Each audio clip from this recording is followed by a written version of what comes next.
డబ్బు, అనారోగ్యం, ఉద్యోగం, వ్యాపారం అప్పులతో బాధపడుతున్నారా? వెంటనే జేకేఆర్ గురువు గారికి కాల్ చేసి అపాయింట్మెంట్ తీసుకోండి.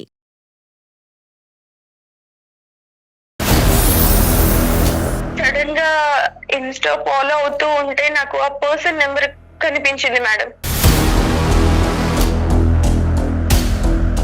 ఇలా ఫోన్ లో కాదు, నువ్వు ఇలా ఫోన్ లో ఏడిస్తే నేను తట్టుకోలేను, మాట్లాడదాం, కలిసి మాట్లాడదామని ఒక రిసార్ట్ బుక్ చేశాడు సార్.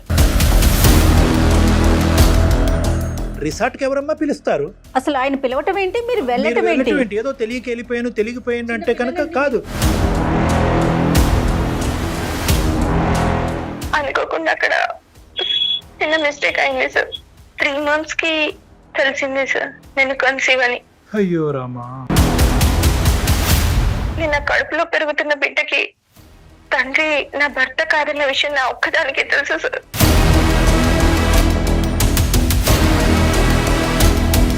ఈరోజు డాక్టర్ కళ్యాణ్ చక్రవర్తి దీనికి పరిష్కారం చెప్పగలడా, లేదంటే నువ్వు పెళ్లి చేసుకున్న భర్త దీనికి పరిష్కారం చెప్పగలడా? మీరు చేసింది కరెక్టేనా అనే ప్రశ్న మీ వైపు వేసుకోండి ఒక్కసారి. నేను చేసింది తప్పే, నాకు తెలుసు ఆ విషయం, బట్ నేనేమి చేయలేకపోతున్నాను సార్ ఇప్పుడు. నువ్వు అనుకున్నట్టుగా స్మూత్గా సాఫీగా 100% నీకు కంప్లీట్గా కంఫర్ట్ జోన్లో పెట్టి ఈ సొల్యూషన్ ఇవ్వటం అన్నది ఈ భూప్రపంచం మీద మానవ మాత్రుడికి ఎవ్వడికి అవ్వదు.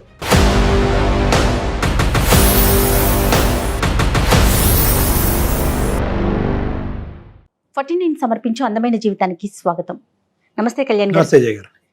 కళ్యాణ్ గారు, శశి అని ఒక ఆమె మనకి మెయిల్ చేశారనమాట.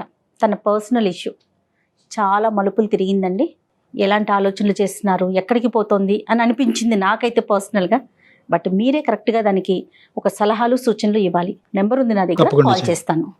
శశి అంటే నేను అంటే పూర్తి పేరేంటో అంటే పూర్తి పేరు శశిరేఖ అయి ఉండొచ్చేమో బహుశా. నేను జయానండి, అందమైన జీవితం ప్రోగ్రామ్ నుంచి కాల్ చేస్తున్నాను. మేడం నమస్కారం అండి. నమస్తే అండి. నమస్తే. మీ మెయిల్ చూశాను, మాట్లాడొచ్చా మీతో? అవును మేడం. రైట్. నాతో పాటు డాక్టర్ కళ్యాణ్ చక్రవర్తి గారు కూడా ఉన్నారు, స్టూడియోలో ఉన్నాము. ఒక్కసారి మీరు మెయిల్లో ఏదైతే పెట్టారో ఒకసారి డాక్టర్ గారితో మాట్లాడండి. Okay madam. రైట్. డాక్టర్ గారు నమస్తే. శశి గారు నమస్కారం సార్. పూర్తి పేరు ఏంటమ్మా? శశిరేఖ? నా పేరు శశిరేఖ అండి, కరెక్ట్, కానీ శశి అని పిలుస్తారండి. చెప్తాను ఏంటమ్మా సమస్య, ఎవరిది? డాక్టర్ గారు, నాకు పెళ్ళి 6 సంవత్సరాలు అవుతుందండి, 6 years అవుతుంది. మా husband the dry fruits business అండి. బానే ఉంటాము, ఇద్దరం ఒక హ్యాపీగానే ఉంటున్నాము. సో ఏంటంటే నాకు పిల్లలు లేరండి. ఓకే. పిల్లలు లేరని చెప్పేసి చాలా సఫర్ అవుతూ ఉన్నాను. చాలా మంది డాక్టర్లను కలిశాను, చాలా గుళ్ళల్లోకి వెళ్ళాను, చాలా నా వరకైన ప్రయత్నాలన్నీ నేను ట్రై చేస్తూనే ఉన్నాను మేడం. అమ్మా. సో డాక్టర్ దగ్గరికి వెళ్ళినప్పుడు కూడా అన్ని టెస్టులు కూడా చేశారు నాకు. సో టెస్టులు చేసినప్పుడు కూడా ఓకే, నాకేం ప్రాబ్లం లేదు, పర్వాలేదండి, మీకు అంతా బానే ఉంది అని చెప్పారు డాక్టర్లు కూడా. ఒకరిద్దరిని అలా చాలా మంది డాక్టర్లను కన్సల్ట్ అయ్యాము. ప్రాబ్లం ఏం లేదు మేడం, అవుతుంది అని చెప్పారు. ఓకే అండి అని చెప్పాను. చెయ్యని ప్రయత్నం లేకుండా ప్రతి ఒక్క ప్రయత్నం చేస్తున్నాను, కనపడ్డ రాయి కల్లా మొక్కుతూ ఉన్నాను. ఇలా ఉంటూ ఉండగా కాదమ్మా, కౌన్సిలింగ్ కి ఇద్దరు వెళ్తారు కదా, తను కూడా వచ్చారా, మీ హస్బెండ్ కూడా వచ్చారా? అవును మేడం. ఓకే. మరి కదమ్మా, అతనికి ఏమైనా సమస్య ఉందన్నారమ్మా మెడికల్ గా? ఏమన్నా చెప్పారా? అంటే తను చేయించుకోలేదండి టెస్ట్లు. తర్వాత ఇంకా నాలో ప్రాబ్లం ఏం లేదు అని చెప్పి 2-3 డాక్టర్లు సజెస్ట్ చేసిన తర్వాత తను కూడా చేయించుకోండి అని రిక్వెస్ట్ చేశాను. సో తను అప్పుడు చేయించుకున్నారు. తనకి ప్రాబ్లం ఉంది. ఓకే ఓకే ఓకే, ప్రాబ్లం ఉంది. సో తనకి ప్రాబ్లం ఉంది, మెడిసిన్ వాడితే ప్రాబ్లం క్యూర్ అవుతుందండి, మీకు పిల్లలు అవుతారు అని చెప్పారు. ఓకే అండి అని చెప్పి తను మెడిసిన్ వాడుతూ ఉన్నాడు. ఇంకా ఫ్యామిలీలో ఎలా ఉంటుందో తెలుసు కదా సార్, పిల్లలు లేకపోయేటప్పటికి సూటిముటి మాటలు, అసలు ఎలా అంటే చాలా ఇబ్బందిగా ఫీల్ అయ్యేదాన్ని. అయినా కూడా పర్వాలేదులే, నా హస్బెండ్ నన్ను చూసుకుంటున్నాడు కదా, అవుతుందిలే, మాకు ఎప్పటికైనా అవుతారు పిల్లలు అన్న హ్యాపీనెస్ లో ముందుకు వెళ్తూ ఉన్నాను, ఎవరేమన్నా పట్టించుకోకుండా అలా జీవితాన్ని కొనసాగిస్తూ ఉన్నాను. ఇది ఇలా ఉండగా ఎప్పుడు తను భోజనానికి నేను క్యారియర్ పంపిస్తాను తనకి, షాప్ కి. తనైనా వచ్చి తింటారు, నేనైనా వెళ్ళి ఇవ్వడం, అలా జరుగుతూ ఉండేది. ఒక రోజు సడన్ గా అనుకోకుండా తను నాకు ఆకలి లేదు, నేను రాను అన్నారు. లేదు లేదు భోజనం చేయాల్సిందే అని చెప్పేసి నేను క్యారియర్ తీసుకొని షాప్ కి వెళ్ళానండి. నేను షాప్ కి వెళ్ళే లోపల తను అక్కడ ఇంకొక అమ్మాయితో కూర్చొని చాలా సరదాగా చాలా ఇదిగా మాట్లాడుతూ ఉన్నారు. నేను అక్కడ ఉన్నానని చూసి కూడా నన్ను ఆ అమ్మాయికి కూడా ఇంట్రడ్యూస్ చేశాడు. చేసి కూడా వాళ్ళిద్దరూ హద్దులు దాటి నా కళ్ళ ముందరే అలా ఉండడం చూసి తట్టుకోలేకపోయాను.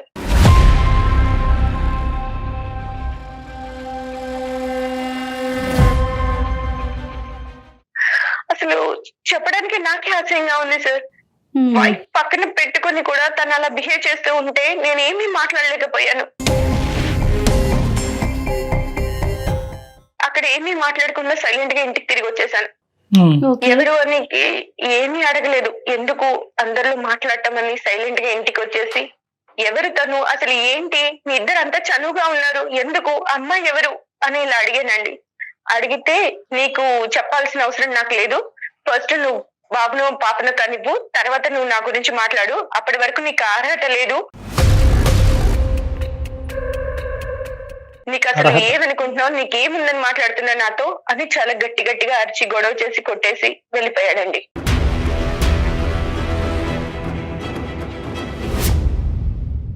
చాలా అసలు చాలా చాలా నరకం అనిపించింది. నేను అన్ని నాలో ప్రాబ్లం లేకపోయినా కూడా నేను చాలా హ్యాపీగా ఉన్నాను. నా ప్రాబ్లం నాలో లేదు, తనలో ఉన్నా కూడా నేను అవన్నీ పట్టించుకోకుండా తనతో జీవితాన్ని కొనసాగిస్తూ చాలా సంతోషంగా ఉంటూ ఉన్న టైంలో తను ఇలా చూసి తట్టుకోలేకపోయాను మేడం.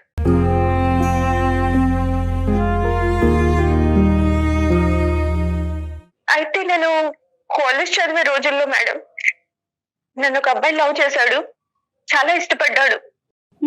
చాలా ఇదిగా ప్రతి ఒక్కరికి గోడల పైన శశి శశి శశి అభి అంటే ప్రతి ఒక్కరికి నోటెడ్, అలా ప్రతి ఒక్కరు అలా హ్యాపీగా ఉండేవాళ్ళు. అప్పుడు నన్ను లవ్ చేసేవాడు. కానీ తను చాలా అందగాడేం కాదు, అందంగా లేడు, పెద్దగా చదువుకోలేదు. తను తన లైఫ్ ని లీడ్ చేసుకోవడమే కష్టం, తనకి చాలా బాధ్యతలు ఉన్నాయి. ఇంకా నన్ను పోషించే సంపాదన కూడా తను సంపాదిస్తాడో లేదో అని ఆలోచిస్తారు కదా మేడం. నేను ఆ టైంలోనే మా నాన్నగారికి చెప్పుండొచ్చు నేను ఇలా లవ్ చేశాను అని. కానీ ఎవరైనా కన్న తండ్రికి ఉంటుంది కదా మేడం, నా కూతుర్ని నాకంటే గొప్ప వాళ్ళకి మాత్రమేనండి. నేను ఇష్టపడ్డాను. ఓకే, పెళ్లి దాకా వెళ్ళలేదు అంతేనా? Yes madam. Okay okay. నేను పెళ్లి చేసుకుంటే తను మర్చిపోతాడు, హ్యాపీగా ఉంటాడులే అని అనుకున్నానండి. ఓకే. సో ఇలా నేను అన్ని 6 సంవత్సరాల నుంచి ఏది గుర్తుకు చేసుకోలేదు. తను నా అంతలో నేను ఉంటున్నాను, అన్ని మర్చిపోయి నా భర్త నాకు సర్వస్వం అని బ్రతుకుతున్నాను మేడం. నేను తన కోసమే ఉండాలి అన్నట్టు నేను మా హస్బెండ్ కోసమే అన్ని భరిస్తూ ఉంటూ ఉన్నాను. ఎవరెన్ని మాటలు అన్నా పట్టించుకోకుండా, బంధువులు పిల్లలు లేరు, గొడ్రాలు అని ఇలా చాలా హింసిస్తూ ఉన్నా కూడా నేను ఎప్పుడు పట్టించుకోలేదు. నా భర్తే నన్ను ఇలా చూసేటప్పటికి తట్టుకోలేకపోయాను మేడం. చాలా ఏడుపు వచ్చేసింది, చాలా బాధ అనిపించింది.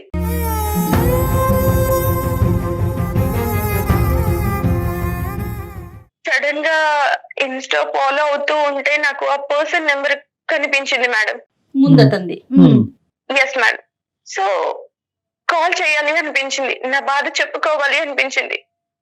కాల్ చేశాను, నా బాధ అంతా చెప్పాను. సరే కలుద్దాం అని అన్నారు సార్. ఎందుకు కలుద్దాం అన్నాడమ్మా? ఇలా ఏడవ బాకు ఏం కాదు, అన్ని సర్దుకుంటాయి, సరే కలిసి మాట్లాడదాం. ఇంతకాలం బట్టి అతను పెళ్లి చేసుకోకుండా ఉన్నాడమ్మా అతను? లేదు సార్, తనకి పెళ్లి అయింది. పెళ్లి అయ్యిందా? Okay okay. Yes sir. అతను హ్యాపీగానే ఉన్నాడమ్మా అతను మ్యారేజ్? ఇంకా నేను అవన్నీ ఏం మాట్లాడలేదు సార్. నా బాధని నేను తనకి చెప్తాను అన్నట్టు ఫోన్ చేశాను.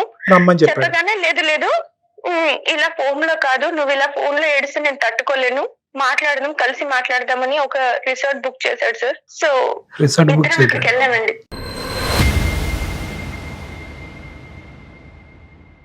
రిసార్టే దొరుకుతాయమ్మా మనకి ఈ టైంలో? అంటే సార్ నేను అసలు ఆ సిచ్యువేషన్ లో ఎక్కడ ఏంటి అని కూడా ఏం ఆలోచించలేదు సార్. ఫస్ట్ అసలు మాట్లాడాలి, నా బాధను తనతో చెప్పుకోవాలి. నేను ఇలా ఇదయ్యాను, నీ మీద ఉన్న ప్రేమను కూడా నేను చంపుకొని ఇలా ఉంటే నన్ను ఇలా ఇది చేస్తున్నారన్న పెయిన్ లోనే ఎక్కడ ఏంటి అని కూడా ఏం ఆలోచించలేదు. సరే వెళ్ళావమ్మా రిసార్ట్కి వెళ్ళారా? వెళ్ళాను సార్. సో రిసార్ట్ కి వెళ్ళిపోయేటప్పటికి తనని 6 years నుంచి మిస్ అయిన ఫీలింగ్ తట్టుకోలేక అసలు చూడగానే నన్ను నేను కంట్రోల్ చేసుకోలేకపోయాను సార్.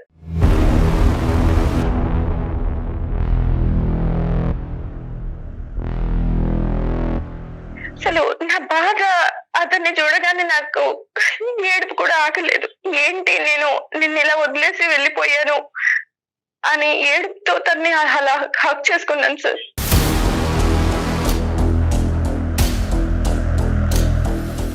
హక్ చేసుకొని నా బాధ అంతా తనకి చెప్పుకొని చాలా ఫీల్ అయ్యాను. అనుకోకుండా అక్కడ చిన్న మిస్టేక్ అయింది సార్.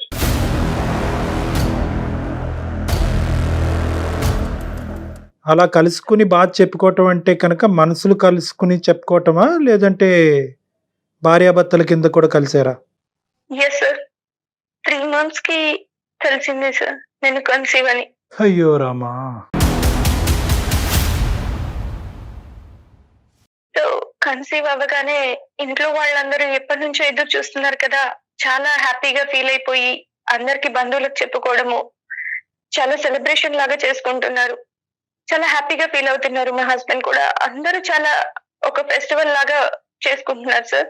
యాక్చువల్లీ అక్కడ విషయం ఏంటంటే, యాక్చువల్లీ నా కడుపులో పెరుగుతున్న బిడ్డకి తండ్రి నా భర్త కాదన్న విషయం నా ఒక్కదానికే తెలుసు సార్.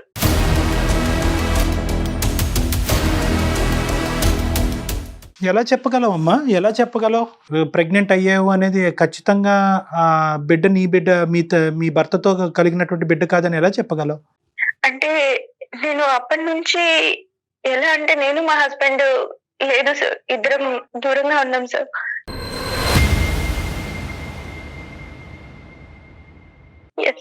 ఇప్పుడు కన్సీవ్ అయ్యాను. ఎన్నో మంత్? కన్సీవ్ అవ్వగానే మా హస్బెండ్ ఇంకా చాలా హ్యాపీగా. మీకు ఇప్పుడు 3rd మేడం. చాలా పెద్ద ఊబిలోనే కూరుకుపోయావు. నాకు ఇప్పుడు బాధ ఏంటంటే సార్, ఇది నా హస్బెండ్ వల్ల కాదు, తన వల్ల. నేను ఈ విషయం తనకి ఎలా చెప్పాలి? చెప్పకుండా ఉండాలా, చెప్పకుండా మోసం చేయాలా? ఈ బాధను నేను తట్టుకోలేకపోతున్నాను సార్. ఇలాంటి పాపం చేశాను, నన్ను ఏం చేయమంటారు? నేను ఎవరికి చెప్పుకోలేకపోతున్నాను, సంతోషంగా ఉండలేకపోతున్నాను. అసలు చనిపోవాలనిపిస్తుంది సార్, చచ్చిపోతే బాగుండేమో అనిపిస్తుంది. కానీ నా చావుకి నా పాప కారణం కాకూడదు కదా.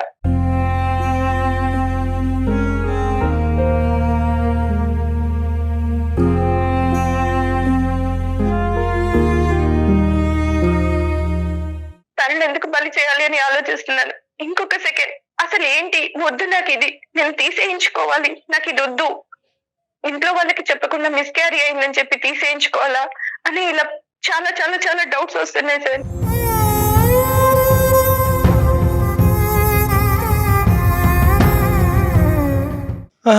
అమ్మ, ఇప్పుడు ఇలాంటి పరిస్థితుల్లో ఎవరు మాత్రం ఏం చెప్పగలరు తల్లి? ఇప్పుడు మోసం చేశానా, నా భర్తను మోసం చేస్తున్నాను అనేటటువంటిది నువ్వు బిడ్డతో కన్సీవ్ అయ్యాక అనిపించిందా, లేదంటే ఆ అబ్బాయితో కలిసిన తర్వాత ఆ రిసార్ట్లోంచి బయటకు అడుగు పెట్టినప్పుడు అనిపించిందా? అదే మోసంగా, అది కూడా మోసమేగా.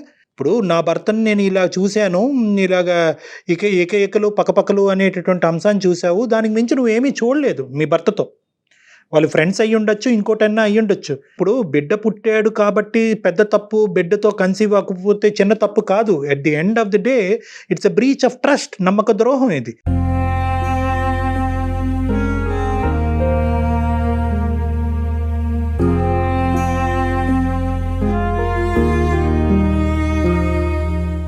నీ భర్త ఏం చేశాడు అనేటటువంటిది కాసేపు తీసి పక్కన పెట్టండి. మీరు మనస్తాపం చెందారు, మీరు చూసింది ఒకటి, ఊహించుకుంది ఒకటి, మీ మనసులో ఆలోచించింది ఒకటి, ఫైనల్గా జరిగింది ఒకటి. ఈరోజు మీరు అంత దూరం ప్రయాణం చేయవలసినటువంటి అవసరం ఏముంది? నిజంగా మీ మనసులో ఆ అబ్బాయికి అంత స్థానం ఉంటే కనుక అందచందాలు, హెచ్చు తగ్గులు ఇవన్నీ తీసి పక్కన పెట్టి మీ తండ్రితో పోరాడి అతన్నే పెళ్లి చేసుకుంటే పోయిండేదిగా. ఎందుకు మీ మనసులో ఇదంతా దాగిపెట్టి ఏ రోజైతే మీ భర్తని ఒక చూడకూడనటువంటి పరిస్థితుల్లో చూసినప్పుడు ఎందుకు ఇది బయటకు రావాలి? ఇలాంటివి చాలా ప్రశ్నలు వస్తాయమ్మా. ఈరోజు ఏం చెయ్యాలి అని సింపుల్గా మాకు ఫోన్ చేసో లేదంటే మాకు ఈమెయిల్ చేసో అడుగుతున్నారు. నిజంగా ఇటువంటి సమస్యలకి అంత స్ట్రైట్ ఫార్వర్డ్ రెస్పాన్స్ అండ్ నేను తట్టుకోలేకపోయాను సార్. తనని ఆ అమ్మాయితో ఉండే విధానము అవన్నీ చూసి నాకు చాలా బాధ వేసింది విడాకులు సార్. ఇవ్వండి, విడాకులు ఇవ్వండి, అతని మీద కంప్లైంట్ చేయండి, పెద్దల్ని పిలిచి గొడవ చేయండి. పెద్దలు పిలిచి పంచాయతీ పెట్టండి. 1,00,000 సమస్యలకి 1,00,000 పరిష్కారాలు ఉంటాయి. కానీ ఈ పరిష్కారాలు ఏంటమ్మా? అతను దిగాడు కాబట్టి నేను దిగుతాను, అతను వేరే తప్పు పద్ధతిలో అనుభవించాడు కాబట్టి నేను అనుభవిస్తానంటే ఇంకేముంటది? ఈ సమాజం ఉంటుందా? బతుకుంటుందా ఈ నేను సమాజం? అలా అనుకొని వెళ్ళలేదండి. కుటుంబ వ్యవస్థ అనేటటువంటి దానికి ఒక మీనింగ్ ఉంటుందా? అక్కడికి వెళ్ళిన తర్వాత అసలు అనుకోని నో అమ్మా, అక్కడికి వెళ్ళిన తర్వాత అనుకుని, అక్కడికి వెళ్ళక ముందు అనుకుని కాదమ్మా. అతను నిజంగా కావాలి అని అనుకుంటే కనుక ఫోన్లోనే నేను ఓదార్చుండేవాడు, లేదంటే మీ ఇంటి కిందకి కానీ అతని ఇంటికి పైన కానీ ఎక్కడో చోట మాట్లాడుకునేవారు. రిసార్ట్కి ఎవరమ్మా పిలుస్తారు? అసలు ఆయన పిలవటం ఏంటి, మీరు వెళ్ళటం వెళ్ళటం ఏంటి? ఏదో తెలియకపోయాను అంటే కనుక కాదు. మీకు ఇక్కడ బాధ కలిగింది, అక్కడ ఒక పులకరింపు వచ్చింది, ఇక్కడ బాధలో ఆ పులకరింపు వచ్చింది, ఆ పాత జ్ఞాపకాలు గుర్తొచ్చినాయి, అదే కరెక్ట్ ఏమో అని అనుకున్నారు. నేను అంత సిన్సియర్గా అతను వదిలేసి ఇతను చేసుకోవటం వల్ల ఈ జీవితం ఇలా అయిపోయిందేమో, అతన్నే చేసుకుని ఉంటే కనుక ఒక తప్పు చేయనటువంటి భర్త నా జీవితంలో దొరుకుండేవాడేమో అని చెప్పి మిమ్మల్ని మీరు సముదాయించుకుని ఒక ఆలోచన ప్రకారమే అయ్యిందమ్మా. ఇది అంత కళ్ళు మూసుకుని జరిగింది కాదు. దయచేసి ఆ మాటలు మాట్లాడు. అసలు ఆలోచన మాకు రాలేదు సార్. తనలో కానీ నాలో కానీ 6 years వరకు కలవాలి, మాట్లాడాలన్న థాట్ కూడా నాలో లేదు సార్.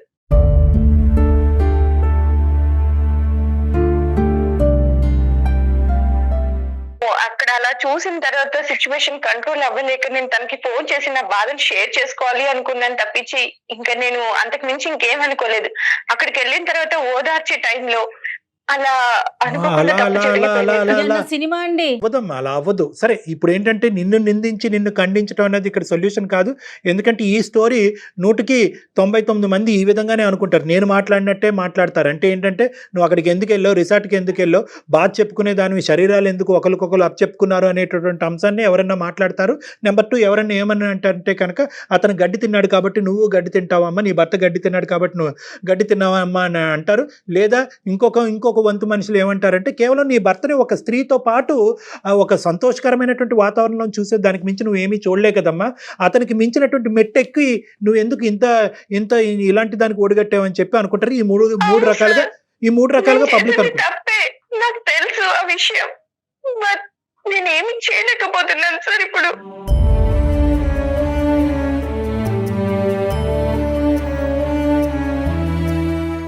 నువ్వేం చేయాలని అనుకుంటున్నావు చెప్పమ్మా ఫస్ట్, తర్వాత ఏం చేస్తే బాగుంటుంది అన్నది మేము చెప్తాం. ఫస్ట్ నువ్వేమనుకుంటున్నావు?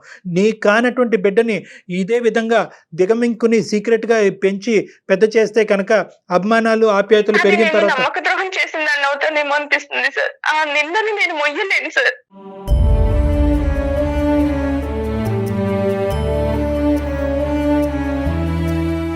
ఇప్పుడు అతని పొజిషన్ ఏంటి, మీ హస్బెండ్ పొజిషను?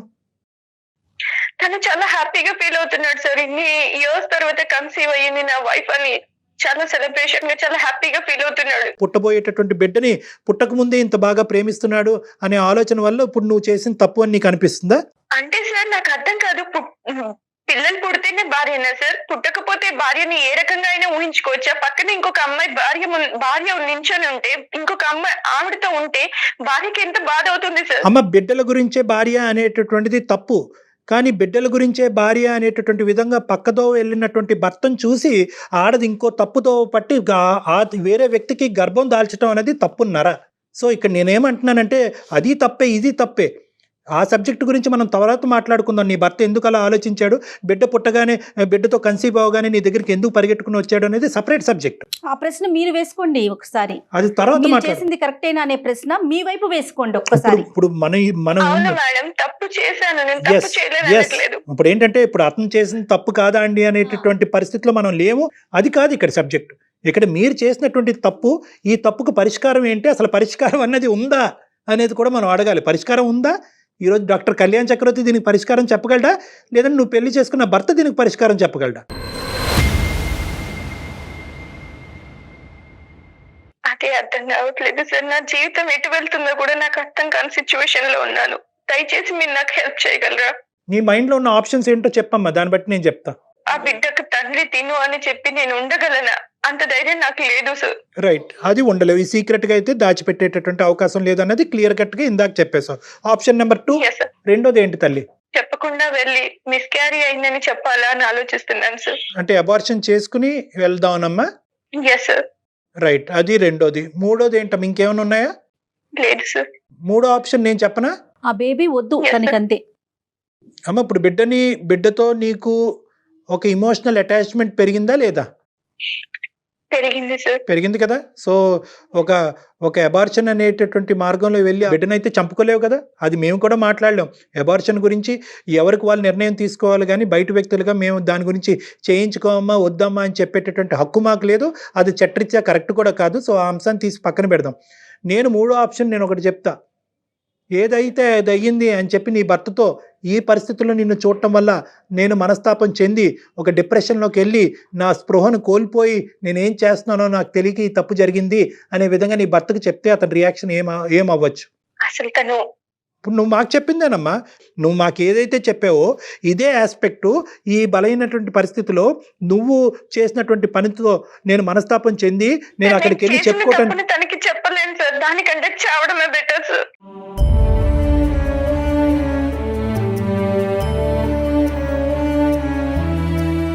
నేను తనకి చెప్పి తనని బాధ పెట్టి ఇలా అవ్వడం కంటే నేను సూసైడ్ చేసుకోవడమే కరెక్ట్ సార్.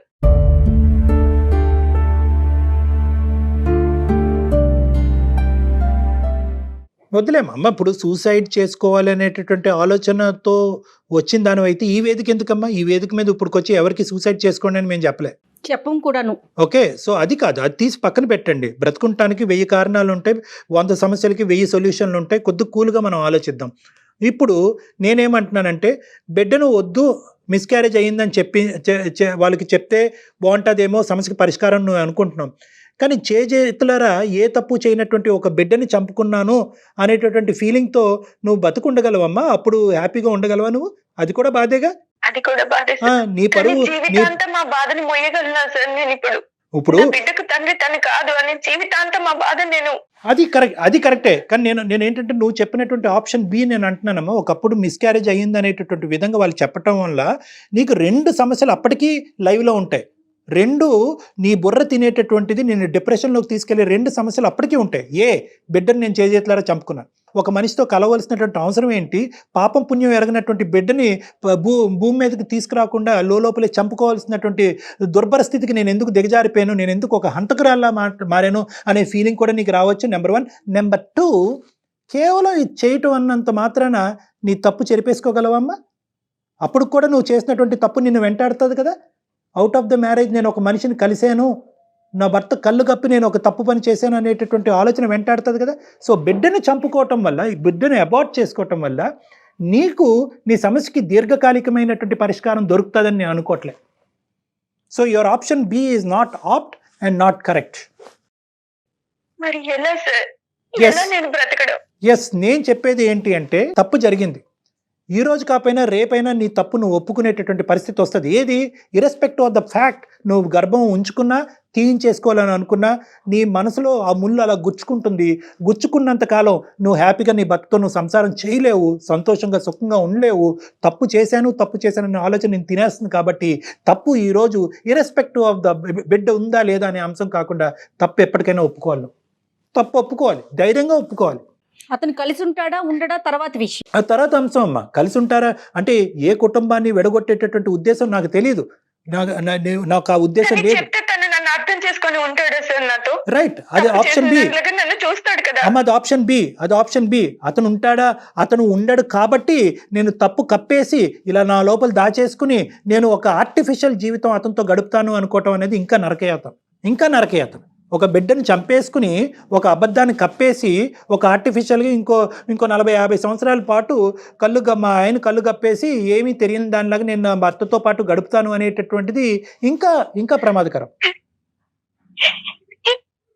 లేదు, నువ్వు అలా చెప్పేటటువంటి ధైర్యం నీకు లేదు అంటే కనుక ఆ మెసేజ్ కన్వే చేయమంటే నేను కన్వే చేస్తాను. నేను ఈ నిజాన్ని తనకి చెప్పి నేను తనతో ఉండలేను సార్. తను నన్ను పిల్లలు పుట్టకుండానే నన్ను ఒక రకంగా చూసేవాడు. ఇప్పుడు ఈ రకంగా చేశానంటే తను నాతో ఉంటాడని నేను అనుకోను సార్. ఈ విషయం తెలిస్తే నాతో ఉండడు తను.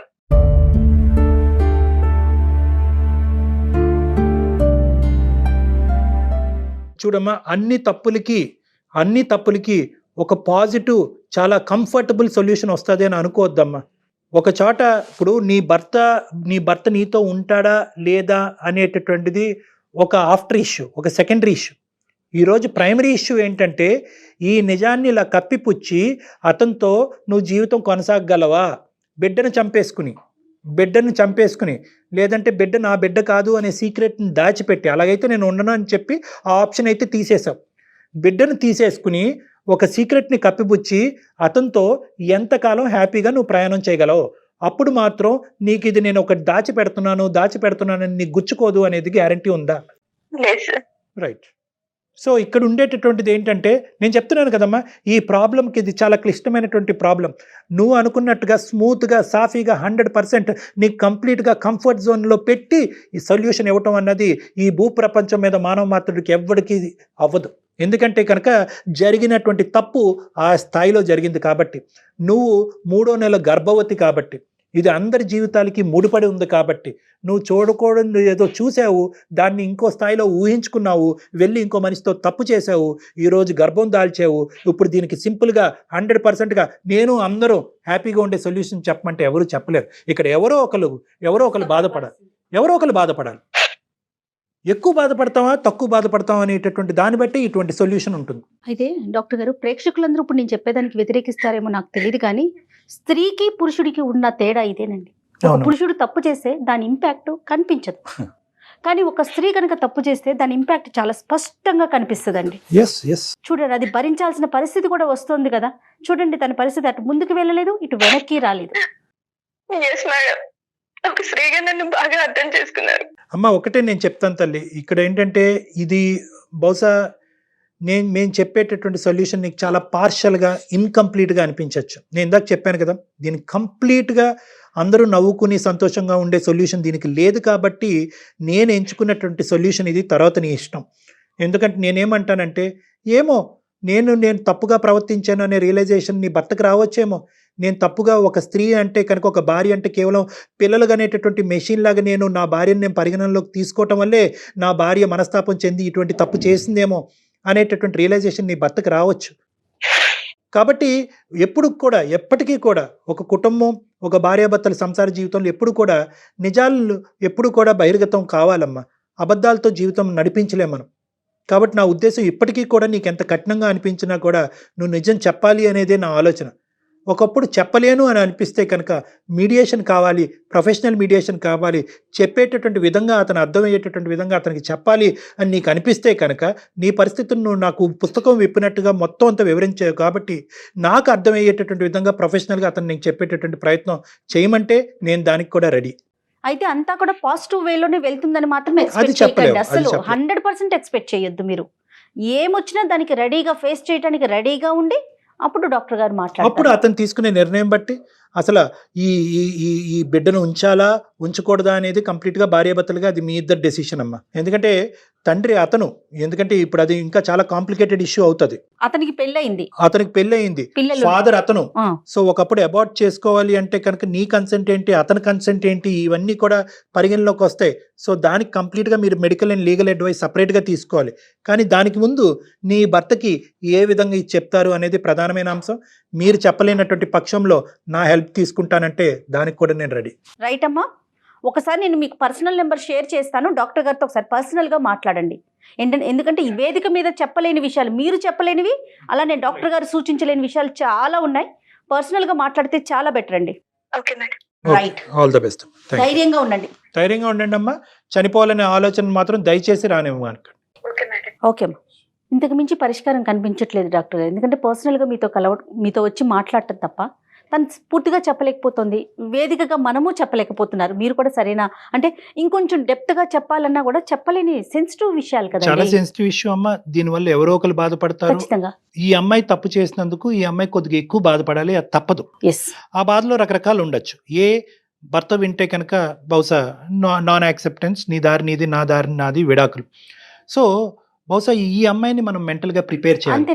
అల్టిమేట్ అవుట్కమ్, కాళ్ళ మీద తను నిలబడే ధైర్యాన్ని మాత్రం ఇవ్వాల్సిన అవసరం వచ్చింది. తన కాళ్ళ మీద తను ప్లస్ బిడ్డ, భర్త లేకుండా బిడ్డను చూసుకునేటటువంటి పరిస్థితిని కూడా ఆ అమ్మాయి అంగీకరించేటటువంటి పొజిషన్ కి మనం తీసుకెళ్ళాలి. Thank you so much. చూద్దాం మేడం, కలవనియండి, చూద్దాం మనం.